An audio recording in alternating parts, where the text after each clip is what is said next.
بچن Amedê parêzerên berêgirtiyê pekekya bilawjelan li gel girevgirtiyên rojiya mirinê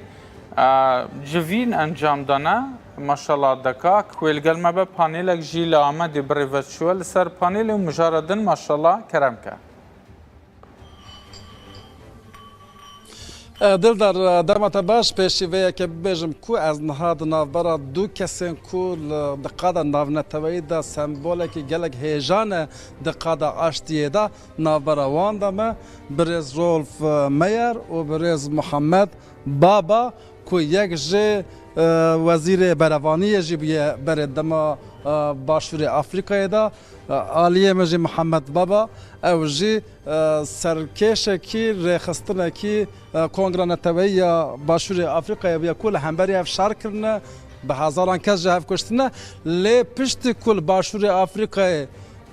aştî pêk hatî her du jiyan jî li ser navê partiyên xwe û hikûmetê muzakere kirine aştî pêk anîne tecrübeyên xwe li Amedê îro parvekirin niha destebirayê hevin dijminên berê bûne destebirayê hev û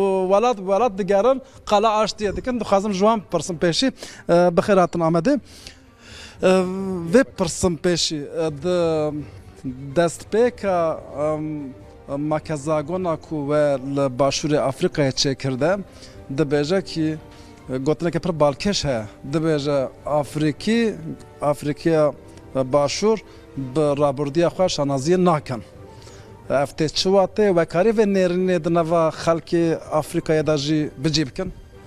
The question is about the first sentence of the South African Constitution, which says that we are not proud of our history. What would you say about this? How would you elaborate on this? Well, the reality is that بەڵێ ڕاستەکە ئەوەیە کە ڕابردوو لەوانەیە ناشرین بێت ئەمە ڕابردێکی زۆر درو درێژ بوو بەڵام بە هەر شێوێک بێت ئێمە بەسەر ئەوەدا زاڵ بووین و دەستورێکمان پێکهێنا دوجار ئێمەی هەمووی کۆ کردەوە و هەمووی هێنا سەر یەک مێز و پەیمان وا بە و پێشکەوتنە لە ساڕوانیەکان بوون لەسەر هەموو بنەماک پشتی ku qonaxa apartheydê êdî bi dawî biyane vê qonaxê çawa dest pêk apartheid çawa bi dawî hat? How could you get rid of the apartheid in general? I mean, it was such a rooted tradition, as you already said, but you could, in this or that way, overcome with it. What are the main lessons to derive from it? I think the main lesson is that we پێم وایە کە وانەی گەورە کە پێویستە فێر بینەوە دیالۆگ ئەنجامدەین لە نێوان پارتی گەورەی پارتی ڕژێمیەکە و پارتی نیشتیمانی ئەفریقا ئەو دیالۆگە ئەنجامی هەبوو دانوستاندن ئەنجامدرا و دوجار گەیشتنە ئەو ئەنجامەی کە ئاشتی لە نێوان پارتەکان پێک بێت بەڵام بەشێکی فراوانتر ئێمە لەسەر دەستور پێکهاتین و ئەم دەستورەش گرنگی هەبوو بۆ هەموو ئەفریقا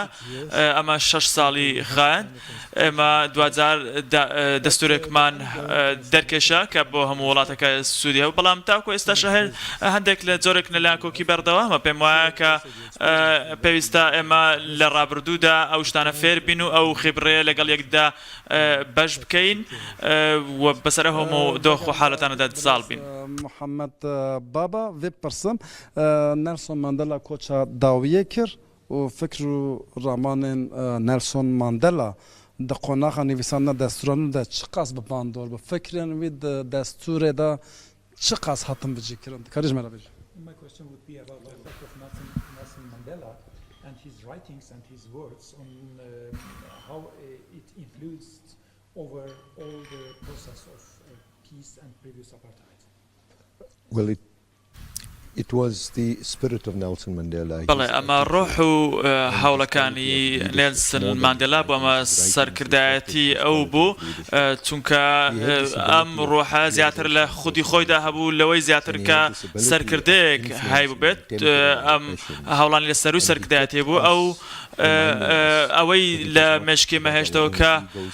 پێویست ناکات مرۆڤ هەمیشە بە خۆی هەوڵ بدات لە بەرژەوەندی خۆی کار بکات بەڵکو دەبێت لە بەرەوپێش خستنی وڵات کار بکات بۆیە ئەوە هێز توانە سەرکردایەتیەک بوو کە ئەو هەیە بوو. بە تایبەتی دەما کو ئەم لێ دنێرن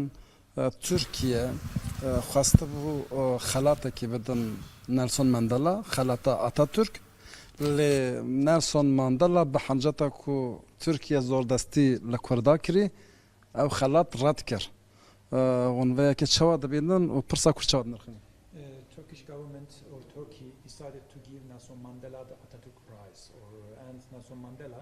refused to take this prize on the ground of the oppression against Kurdish people. How did you think about the Kurdish issue in general, and how did you evaluate this situation in general? Well, the the aspirations of the Kurdish people بەڵێ هەوڵ و خواستی کورد ئەو کات و ئێستاش یەکێکە لە خواستەکانی خەڵکی ئەفریقا من بەڕاستی تووشی شۆک نەبووم کاتێک کە نێلسن ماندێلا ئەو خەڵاتی ڕەت کرد چونکە هەمیشە نێلسن ماندێلا هەوڵی دەدا یاخود پشتگیری لە بەها سیستەماتیەکانی مرۆڤ دەکرد کە دەبێت مرۆڤ یەکسان بێت ئەمەش یەکسان بوو یاخود لەگەڵ هەڵسوکەوتەکانی دەگونجا تایبەتی ji bo çareserkirina pirsgirêka Kurd li Tirkiye dikare çawa ji ezmûna we sûd werbigire îstifade bike.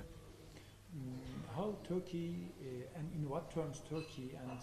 general experience of Turkey can benefit from your experiences in South Africa with these regards, especially in this process? The lessons we learned in the South African ئەو وانانەی کە ئێمە لە دۆخی ئەفریقای باشوور فێر بووین ئەوەیە کە لە شەڕ و ئاژاوە سەری هەڵداوە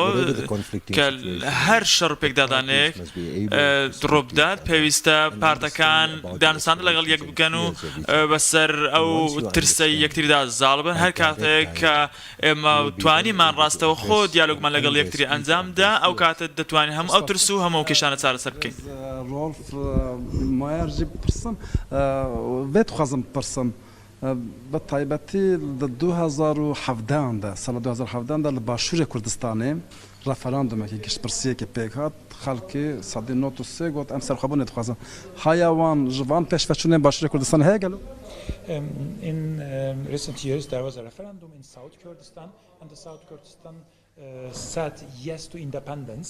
during that referendum, and they said that they wanted independence. Are you aware of these developments? Are you aware of what's happening in South Kurdistan? I'm a little bit aware. من تۆزێک ئاگاداری ئەوەم خۆتان نەزان کە هەندێک دوورین لە هەرێمی کوردستان بەڵام ئاگاداری ویست و خواستی خەڵکی باشووری کوردستانین ئێمە پشتگیری لە هەموو مافێکی چارەی خۆنووسینی ئەو خەڵکان دەکەین پێمان وایە کە ئەمە گرنگە بە شێوەیەکی باش گفتوگۆی پێشم شتێک ئەنجام درێ دوجار ئەم کێشانە بە شێوەی گفتوگۆ چارەسەر بکرێن و ئێمە دەمانەوێت لەگەڵ کۆمەڵگەکانی دیکەی کوردی قسە بکەین و هەموو وانەکانی ڕابردوو لەگەڵ ئەوان بەش بکەین قسەیان لەگەڵدا بکەین پێمان خۆشە دیالۆگێکی کراوە لەگەڵیان ئەنجام بدەین پێم وایە ئەمە گرنگێکی زۆری هەیە و بەمانایەکی تر دەمەوێت بڵێم چارەسەر بۆ هەموو کێشەکان بدۆزین و بێکەوە li gorî ezmûna we referanduma Başûrê Kurdistanê bê tundî bê şîddet pêk hat xelkê çûraya xwe da di qada nevneteweyî de pêşerojê de li gorî ezmûna xwe bawer dikin ku êdî bi dawî qebûl bikin baş wextema zor spas dikim bi beşdariya ve gelek spas ku dijminên hevê berê bûn û niha jî desteberayê hevin û ezmûnên xwe tecrübeyên xwe yên aştî welat bi welat digerin باشە ماشەڵڵا دەکات سپاس بوویتە و میوانێ